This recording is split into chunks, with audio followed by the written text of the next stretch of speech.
What's going on, folks? Rick here. I'm back with another video, and here to do a unboxing of the Oneplus 8T. This is the successor of the Oneplus 8, not to get confused with the Oneplus 8 Pro. This is not the successor of the Oneplus 8 Pro, but of the standard Oneplus 8. It's a little bit odd that they decided to go with just a T variant of the Oneplus 8. Maybe they'll come out with a T variant of the Oneplus 8 Pro, but this is what Oneplus is offering right now. So just to give you a little quick background, there's a lot of competition in this space. Right now, you have Samsung launching their S20 FE, their fan edition phone, which hits a lot of the marks that typically OnePlus users usually get, with some omissions. And you know, OnePlus has some additional goodies that Samsung may not have, or the Pixel 5 may not have, and some omissions that those phones have, and this may be lacking. So without further ado, let's get into the unboxing. So sorry if the video looks a little bit different from usual. This is not my typical setup. I'm not really using my tripod today, so if the video is a little bit off, please excuse that. So again, this is rocking now a 120 Hz display. That's an upgrade from the OnePlus 8 that I also do have, and I will be trading that device in from a 90 Hz display. However, sadly, from what I'm hearing online and from other reviewers, the camera system on the this T model, the OnePlus 8T, has not been significantly upgraded from the standard OnePlus 8. It's a decent camera, it's okay, but it's not amazing. It's not a great camera like the OnePlus 8 Pro has, but it's still a decent camera for those normal shots that you're going to be taking in daytime and wide angle shots and things of that nature. But one of the biggest hyped things about this device, that it's going to come in the box with a 65-watt charger. Basically saying that you could go from 0 to 100 in about 30 minutes.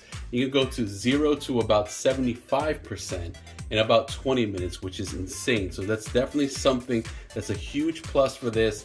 No other OnePlus device has it as of yet, and I can't wait to unbox this and test that out. It does lack wireless charging, but from what people are telling me, do you really need wireless charging when you could fully top off your phone from 0 to 100 in less than 30 minutes? It's not really needed, you know what I mean? To be honest with you, if you could charge your phone that quickly, I think it's an omission that I could do without. All right, so let's see what we have here. Let's open this. Should be your standard things in here. All right, put that to the side. So you have your SIM ejection tool and a T-Mobile SIM. This is a T-Mobile variant. Welcome start guide. We'll probably throw that to the side. And then we have our device. So before we open that up, let's move it to the side and see what else we have in the box. I decided to go with the Lunar Silver variant. I like that silver look, that metallic look, a very clean look. I also get a lot of white phones because of it, and that green version just, it wasn't jiving too well for me. It looked a little bit too effeminate for my own personal taste, so I decided to go with the silver variant, where most people are reviewing the green one. So I figured let's change it up and let's try to review something that you're not seeing too much out there. You have a USB-C to USB-C cable. I'm being told now, because this is a 65-watt charger, that the braid on this USB-C cable is a little bit thicker than the standard OnePlus braid on their phone, if that's the proper term.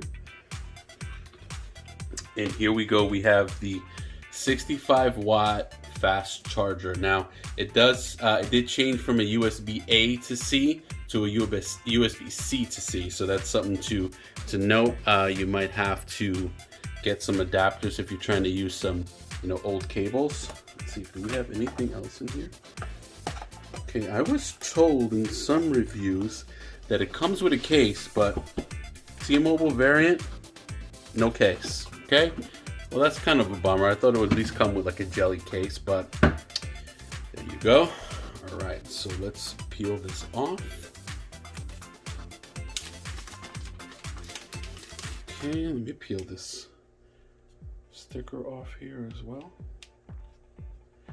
So when I was listening to the initial unboxing or unveiling of this device, I have to say that I do like this variant for one reason. So the green version has this really shiny, glossy back, and I like the frosted back of this. So they're basically telling you, if you go with the silver variant, you'll have a frosted back, glass back with a lot of less, that doesn't even make sense, with less fingerprints. So I'm tapping it here, and I'm not really seeing my fingerprints smudge this device. So I'm definitely a big fan of the frosted glass as opposed to that very shiny glass. And over here, since we're looking at the back, you can see your camera array. So from what I'm being told, it's your standard 64 megapixel camera, your wide angle camera, and like a macro and a monochrome sensor. From what I'm hearing so far, the macro and the monochrome sensor are just trash. I think they just added it just to say they have 4 cameras. And you have an odd feature here, which is 2 LED flashes, which is something I haven't seen. Over here to the right of the device, you have your alert slider. So you'll slide that up and down to silent your phone, put it on vibrate, or put the volume on. You have your power button over here to the right. And on the left, you have your volume rockers up and down. Up at the top of the device, you have just a microphone. And on the bottom, you have your SIM tray.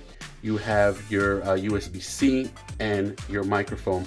Also, the earpiece here doubles as a speaker as well. So you'll have stereo speakers. And over here in the corner, you can go ahead and see that you do have that front selfie camera as well. So just one real quick fun fact about this. This device is not IP68 dust and water resistance. However, if you purchase the T-Mobile variant, you do have that certification. So that's kind of odd. If you go with the T-Mobile variant, you have the certification, but if you just go with the standard variant, you don't. But from what I'm hearing, that OnePlus didn't want to pay for the certification. So basically, for all intents and purposes, it is dust and water resistant, but they didn't want to pay for the certification, I guess via the unlocked OnePlus version. But I guess T-Mobile made them get that certification to sell it on their network or on their stores or whatever the case may be. So it does have the certification for the T-Mobile branded phone. So in case that's something that you're really looking for, dust and water resistance and the certification, I would say go with the T-Mobile variant. So let's do our first boot up. Some of the places where this phone really shines, I'm being told, is the display. The 120 Hz display, the AMOLED display is really good. It is a flat panel. It is not a curved display. I do like the flat panel as opposed to a curved display. I think it's just like better overall, a lot less false touches, you know, no touches from the side. So I actually just like the flat panel overall. All right, so I'm gonna go through the whole setup process. I'm gonna make another video of my first impressions of this after using the phone for a day or two. And then after that, we'll go through our full review of the OnePlus 8T in the Lunar Silver variant. But as you can see, the screen is very bright, it is very vibrant, and we'll be putting this phone through its paces. If you have any questions, any comments, anything that you would like me to try out on this phone while I'm reviewing it before I put out that full video, please leave your comments down below and let me know what you'd like to see, what you'd like me to try.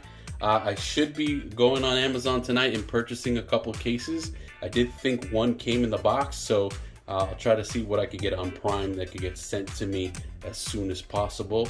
And then we'll take it from there. All right, guys, that's my video. I'll see you guys in the next one.